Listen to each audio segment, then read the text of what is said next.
Good morning. You are with Hiking with God, and we are in Genesis 33. We're using the Bible Experience, Complete Bible, and we are in Genesis 33. Let's get going. Jacob looked up, and there was Esau, coming with his 400 men. So he divided the children among Leah, Rachel, and the 2 female servants. He put the female servants and their children in front, Leah and her children next, and Rachel and Joseph in the rear. He himself went on ahead and bowed down to the ground 7 times as he approached his brother. But Esau ran to meet Jacob and embraced him. He threw his arms around his neck and kissed him, and they wept. Then Esau looked up and saw the women and children. "Oh, who are these with you?" He asked. Jacob answered. "They are the children God has graciously given your servant." Then the female servants and their children approached and bowed down. Next, Leah and her children came and bowed down. Last of all came Joseph and Rachel, and they too bowed down. Esau asked,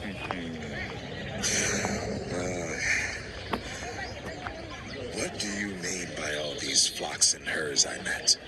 "To find favor in your eyes, my lord," he said. But Esau said, I already have plenty, my brother. Keep what you have for yourself. "No, please. said Jacob. If I have found favor in your eyes, accept this gift from me. For to see your face is like seeing the face of God now that you have received me favorably. Please accept the present that was brought to you. For God has been gracious to me, and I have all I need." And because Jacob insisted, Esau accepted it. Then Esau said, Let us be on our way. I'll accompany you. But Jacob said to him, "My lord knows that the children are tender, that I must care for the ewes and cows that are nursing their young. If they are driven hard just one day, all the animals will die. So let my lord go on ahead of his servant, while I move along slowly at the pace of the flocks and herds before me and the pace of the children, until I come to my lord in Seir." Esau said. Then let me leave some of my men with you. Jacob asked. "But why do that? Just let me find favor in the eyes of my lord." So that day Esau started on his way back to Seir. Jacob, however, went to Succoth, where he built a place for himself and made shelters for his livestock. That is why the place is called Succoth. After Jacob came from Padan Aram, he arrived safely at the city of Shechem in Canaan and camped within sight of the city. For 100 pieces of silver he bought from the sons of Hamor, the father of Shechem, the plot of ground where he pitched his tent. There he set up an altar and called it El Elohi Israel. Now Dinah, the daughter Leah had born to Jacob, went out to visit the women of the land. When Shechem, son of Hamor the Hivite, the ruler of that area, saw her, he took her and raped her. His heart was drawn to Dinah, daughter of Jacob. He loved the young woman and spoke tenderly to her. And Shechem said to his father Hamor, Get me this young woman as my wife. When Jacob heard that his daughter Dinah had been defiled, his sons were in the fields with his livestock, so he did nothing about it until they came home. Then Shechem's father Hamor went out to talk with Jacob. Meanwhile, Jacob's sons had come in from the fields as soon as they heard what had happened. They were shocked and furious because Shechem had done an outrageous thing in Israel by sleeping with Jacob's daughter, a thing that should not be done. But Hamor said to them, My son Shechem has his heart set on your daughter. Please give her to him as his wife. Intermarry with us. Give us your daughters and take our daughters for yourselves. You can settle among us. The land is open to you. Live in it, trade in it, and acquire property in it. Then Shechem said to Dinah's father and brothers, Let me find favor in your eyes, and I will give you whatever you ask. Make the price for the bride and the gift I am to bring as great as you like, and I'll pay whatever you ask me. Only give me the young woman as my wife. Because their sister Dinah had been defiled, Jacob's sons replied deceitfully as they spoke to Shechem and his father Hamor. They said to them, We can't do such a thing. We can't give our sister to a man who is not circumcised. That would be a disgrace to us. We will enter into an agreement with you on one condition only. That you become like us by circumcising all your males. Then we will give you our daughters and take your daughters for ourselves. We'll settle among you and become one people with you. But if you will not agree to be circumcised, we'll take our sister and go. Their proposal seemed good to Hamor and his son Shechem.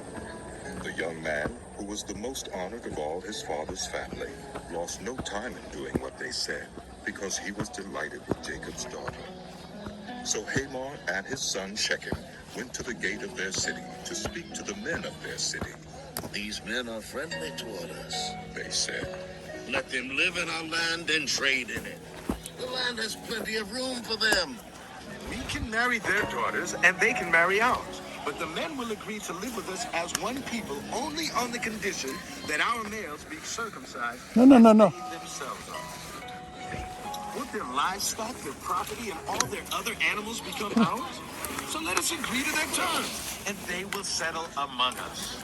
all of the men who went out of the city gate agreed with Hamor and his son Shechem, and every male in the city was circumcised. 3 days later, while all of them were still in pain, two of Jacob's sons, Simeon and Levi, Dinah's brothers, took their swords and attacked the unsuspecting city, killing every male.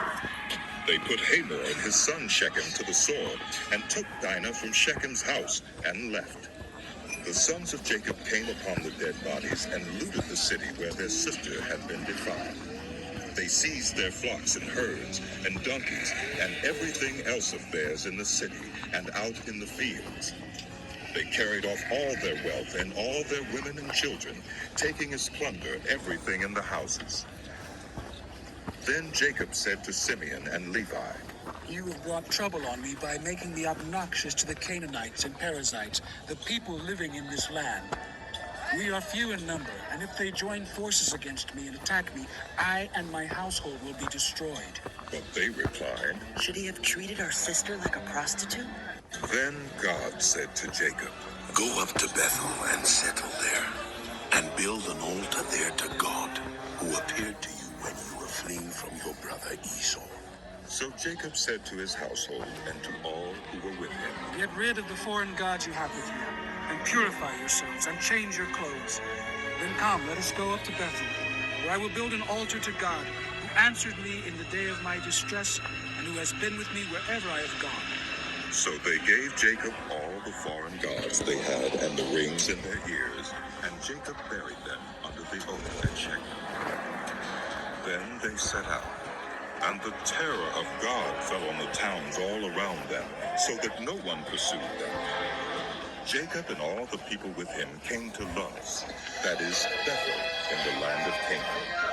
There he built an altar, and he called the place El Bethel, because it was there that God revealed himself to him when he was fleeing from his brother. Now Deborah, Rebekah's nurse, died and was buried under the oak below Bethel. So it was named Alam Bakut.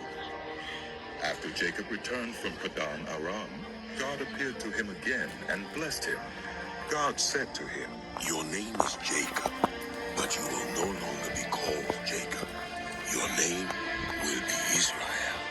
So he named him Israel.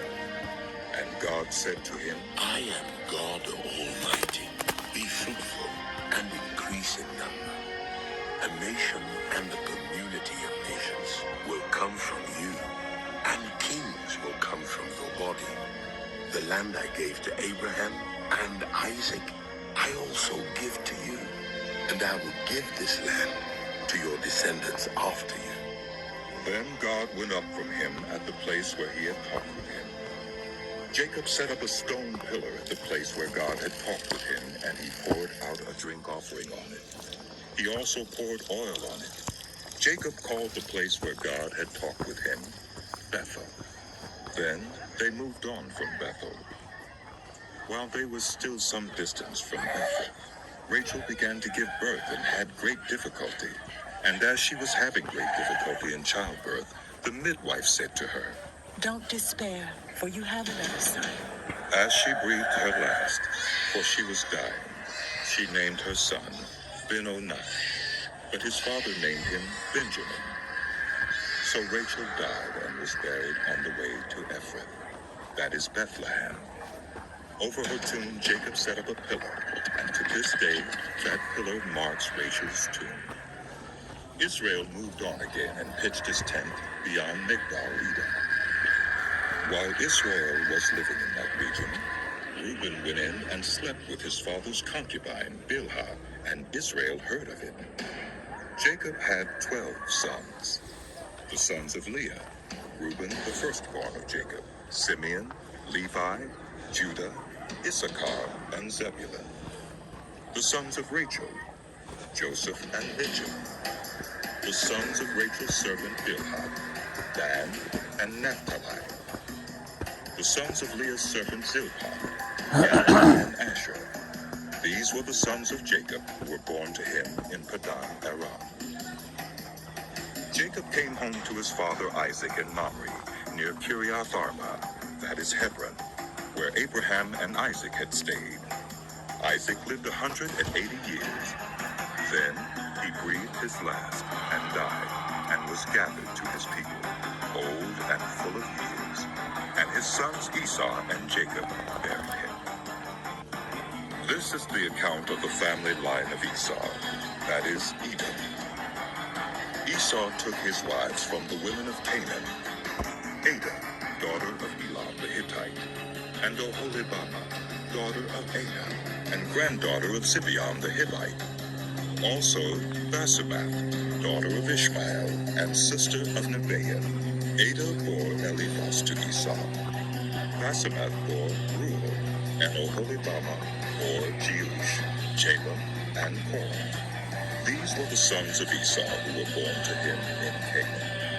Esau took his wives and sons and daughters and all the members of his household, as well as his livestock and all his other animals and all the goods he had acquired in Canaan, and moved to a land some distance from his brother Jacob.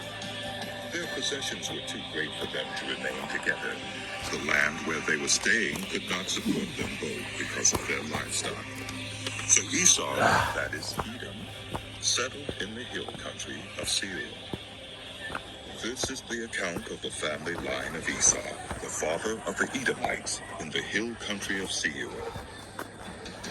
These are the names of Esau's sons: Eliphaz, the son of Esau's wife Ada, and Reuel, the son of Esau's wife Basemath. The sons of Eliphaz: Teman, Omar, Zepho, Gatam, and Kenaz. Esau's son Eliphaz also had a concubine named Timnah, who bore him Amalek. These were grandsons of Esau's wife Ada. The sons of Reuel: Nahath, Ziph,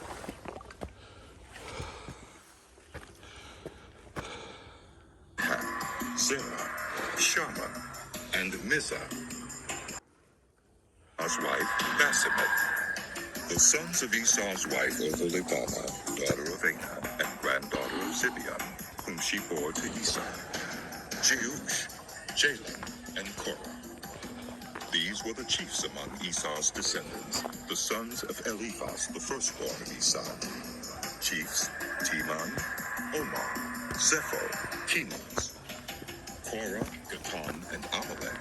These were the chiefs descended from Eliphaz in Edom. They were grandsons of Ada. The sons of Esau's son, Reuel: chiefs Nahath, Zerah, Shammah, and Mizah. These were the chiefs descended from Reuel in Edom. They were grandsons of Esau's wife, Basemath. The sons of Esau's wife, Oholibamah: chiefs Jeush, Jalam, and Korah. These were the chiefs descended from Esau's wife, Oholibamah, daughter of Adah. These were the sons of Esau, that is, Edom, and these were their chiefs. These were the sons of Seir, the Horite, who were living in the region: Lotan, Shobal, Zibeon, Aner. Dishon, Ezer, and Dishon. These sons of Seor in Edom were Horite chiefs. The sons of Lotan, Hori, and Homam. Timnah was Lotan's sister. The sons of Shobal, Alvin, Manohath, Ebal, Shephel, and Onam. The sons of Zibeon, Aya, and Anah. This is the Anah who discovered the hot springs in the desert while he was grazing the donkeys of his father Zibeon. The children of Anah, Dishon, and Oholibamah, daughter of Anah. The sons of Dishon, Hemdan, Eshbah, Ithran, and Keran. The sons of Ezer, Bilhan, Zeovan, and Akan. The sons of Dishon, Uz, and Aram.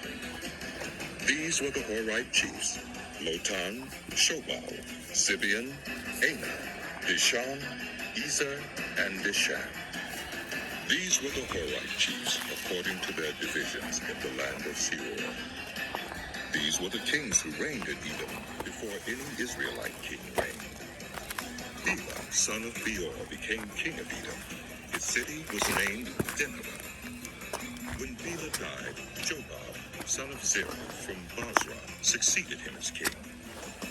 When Jobab died, Husham from the land of the Temanites succeeded him as king. When Husham died, Hadad, son of Bedad, who defeated Midian in the country of Moab, succeeded him as king. His city was named Avon. When Hadad died, Samlah from Masrekah succeeded him as king. When Samlah died, Shaul from Rehoboth on the river succeeded him as king. When Shaul died, Baal-Hanan, son of Akbor, succeeded him as king. When Baal-Hanan, son of Akbor, died, Hadad succeeded him as king. His city was named Pau, and his wife's name was Mehetabel, daughter of Matri, the daughter of Mezahab. These were the chiefs descended from Esau, by name, according to their clans and regions: Timnah, Alva, Jethan, Oholibamah, Elah, Penan, Kenaz, Teman, Mibzah, Magdiel, and Iram. These were the chiefs of Edom, according to their settlements in the land they occupied. This was Esau, the father of the Edomites. Jacob lived in the land where his father had stayed, the land of Canaan. This is the account of Jacob's family line. Joseph, a young man of 17, tending the flocks with his brothers, the sons of Bilhah and the sons of Zilpah, his father's wives, and he brought their father a bad report about them. Now Israel loved Joseph more than any of his other sons, because he had been born to him in his old age, and he made a richly ornamented robe for him. When his brothers saw that their father loved him more than any of them, they hated him and could not speak a kind word to him. Joseph had a dream, and when he told it to his brothers, they hated him all the more.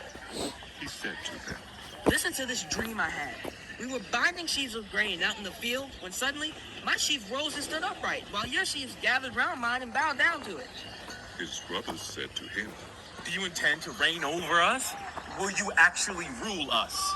and they hated him all the more because of his dream and what he had said. Then he had another dream, and he told it to his brothers. "Listen, He said, I had another dream, and this time the sun and moon and 11 stars were bowing down to me." when he told his father as well as his brothers, his father rebuked him and said, What is this dream you had? Will your mother and I and your brothers actually come and bow down to the ground before you? His brothers were jealous of him, but his father kept the matter in mind. Now his brothers had gone to graze their father's flocks near Shechem, and Israel said to Joseph, As you know, your brothers are grazing the flocks near Shechem. Come, I am going to send you to them. "Very well." he replied. So he said to him, Go and see if all is well with your brothers and with the flocks, and bring word back to me. Then he sent him off from the valley of Hebron. When Joseph arrived at Shechem, a man found him wandering around in the fields and asked him, What are you looking for? He replied, I'm looking for my brothers. Can you tell me where they are grazing their flocks? They have moved on from here. The man answered. I heard them say, let's go to Dothan. So Joseph went after his brothers and found them near Dothan. But they saw him in the distance, and before he reached them, they plotted to kill him. Here comes that dreamer. They said to each other. Come now. Let's kill him and throw him into one of these cisterns and say that a ferocious animal devoured him. Then we'll see what comes of his dreams. When Reuben heard this, he tried to rescue him from their hands. Let's not take his life. He said, Don't shed any blood. Throw him into this cistern here in the wilderness, but don't lay a hand on him. Reuben said this to rescue him from them and take him back to his father. So when Joseph came to his brothers, they stripped him of his robe, the richly ornamented robe he was wearing. And they took him and threw him into the cistern. The cistern was empty. There was no water in it.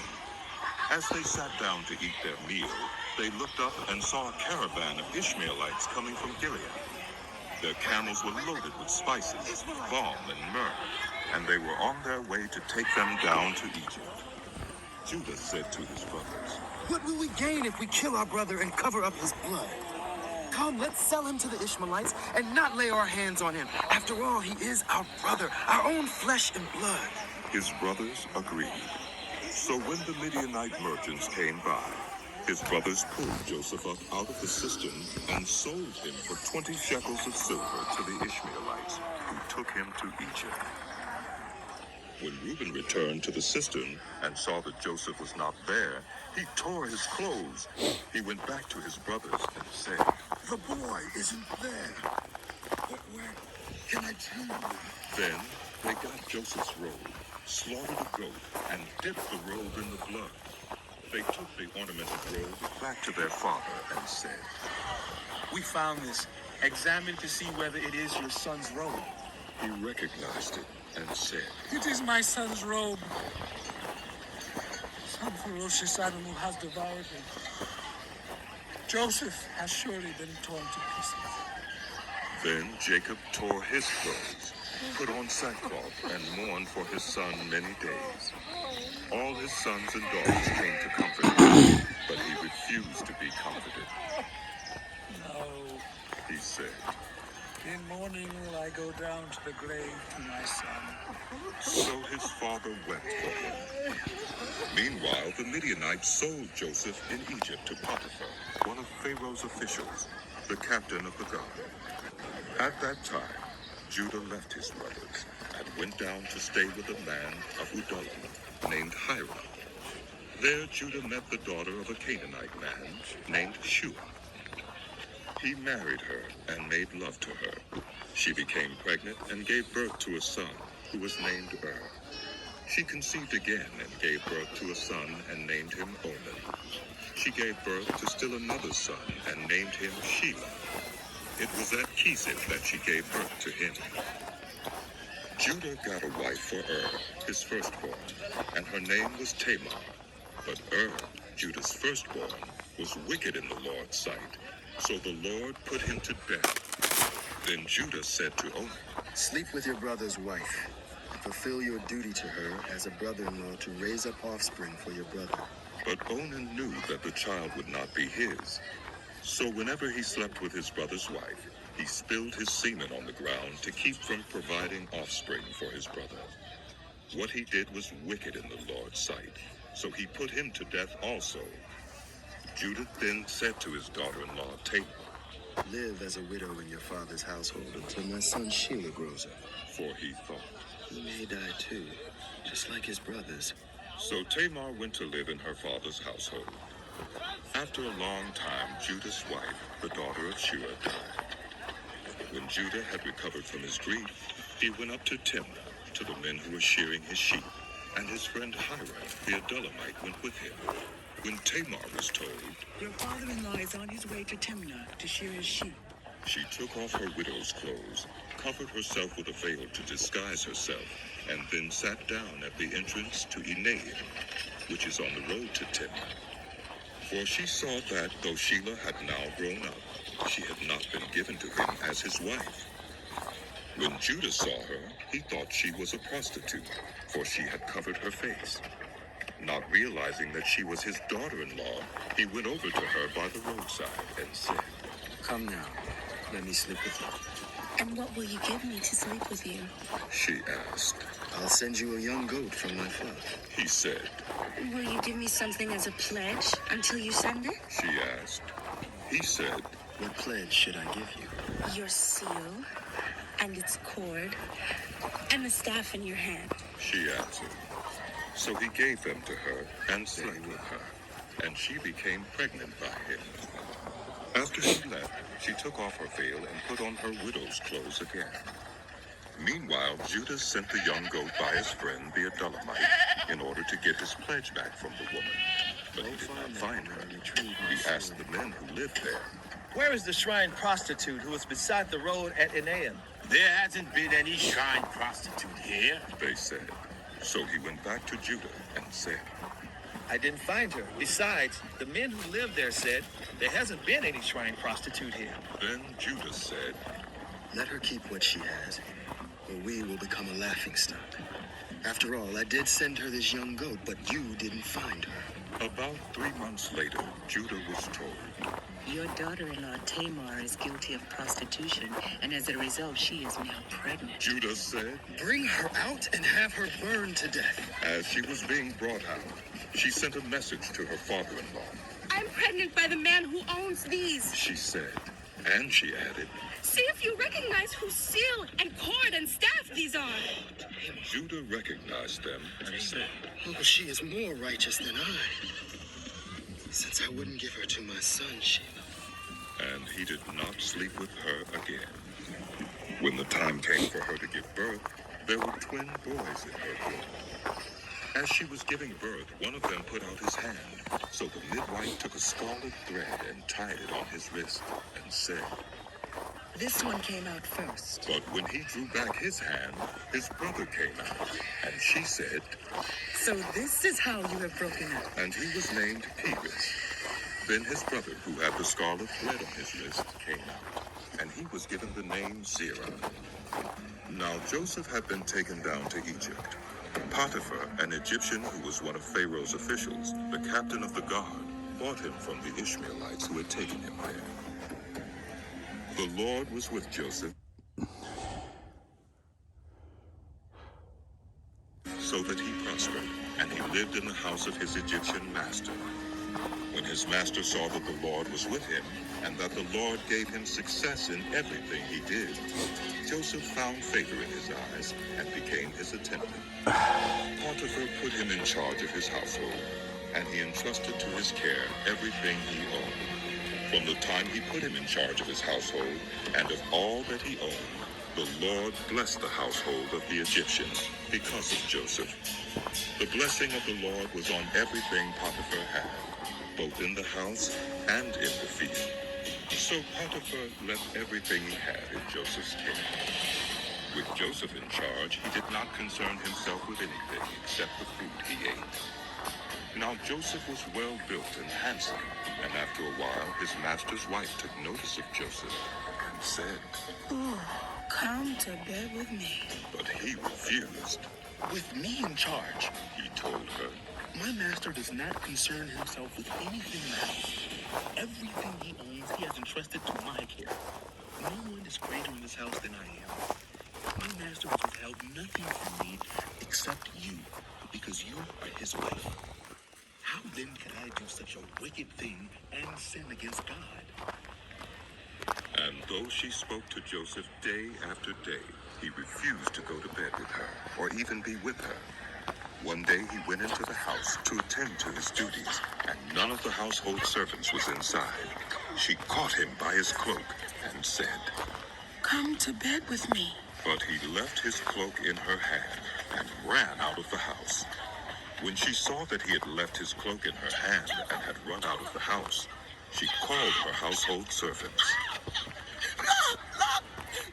She said to them, This Hebrew has been brought to us to make sport of us, and he came in here to sleep with me. But I screamed.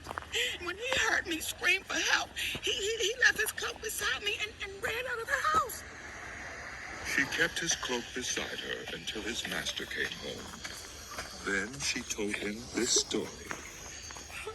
That Hebrew slave you brought us came to me to make sport of me. But as soon as I screamed for help, he left his cloak beside me and ran out of the house. When his master heard the story his wife told him, saying, "This is how your slave treated me," he burned with anger. Joseph's master took him and put him in prison, the place where the king's prisoners were confined. But while Joseph was there in the prison, the Lord was with him. He showed him kindness and granted him favor in the eyes of the prison warden.